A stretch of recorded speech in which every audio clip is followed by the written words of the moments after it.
സുല ലൈഫിലേക്ക് എല്ലാവർക്കും സ്വാഗതം. ഞങ്ങൾ ഇന്നലെ ഗോരഗാവിൽ പോയി ഇപ്പോൾ കണ്ടതായിട്ട് സിംഗാട എന്ന് പറയുന്നത്. ഇതിൽ കുറേ പൊട്ടാസ്യം പിന്നെ കലോറിയൊക്കെ ഭയങ്കര കുറവാണ്. അത് കാരണം വെയിറ്റ് കുറയ്ക്കണവർക്കൊക്കെ നല്ലതാണ്. പിന്നെ ഹാർട്ടിൻ്റെ ഒക്കെ ഇത് കഴിക്കണം നല്ലതാണ്. ഇതിൻ്റെ ഇംഗ്ലീഷിലുള്ള പേര് വാട്ടർ ചെസ്റ്റ്നട്ട് എന്ന് പറയും. പിന്നെ ഇതിൽ ഫൈബറൊക്കെ ധാരാളം ഉണ്ട് കേട്ടോ. അങ്ങനെ നല്ലൊരു ഗുണമുള്ളൊരു ഫ്രൂട്ട് എന്ന് പറയാൻ വേണമെങ്കിൽ നമ്മുടെ രാമ്പലിൻ്റെയൊക്കെ ഇനത്തെപ്പെട്ട ഒരു ഇത് കിട്ടുന്നത്. വെള്ളത്തിലാണ് ഇത് വളരുന്നത്. അതിൻ്റെ അടിയിൽ നിന്നാണ് ഇത് പറിച്ചെടുക്കണത്. അങ്ങനത്തെ ഒരു ഇതാണത്. ഇതിങ്ങനെ പുഴുങ്ങിയിട്ട് ഇതിങ്ങനെ തോട് കളഞ്ഞ് ഇതിങ്ങനെ പുഴുങ്ങിയിട്ട് ഇങ്ങനെ ഇതിങ്ങനെ എന്തിനു വേഗം ആക്കണേ. ഇങ്ങനെ ആക്കിയിട്ട് തോട് കളഞ്ഞേ പൊളിച്ചെടുക്കട്ടതേ.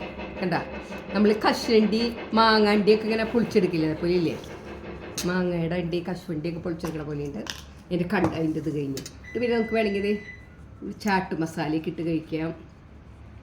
ടേസ്റ്റ് പ്രത്യേകിച്ച് പറയാനൊന്നുമില്ല. ചക്കക്കുരു പുഴുങ്ങിയതോ ചേമ്പ് പുഴുങ്ങി അങ്ങനെയൊക്കെ ഉള്ളൊരു ടേസ്റ്റാണത്. കാവത്തൊക്കെ പുഴുങ്ങി തിന്നില്ല അതുപോലെയൊക്കെ ഉണ്ട്.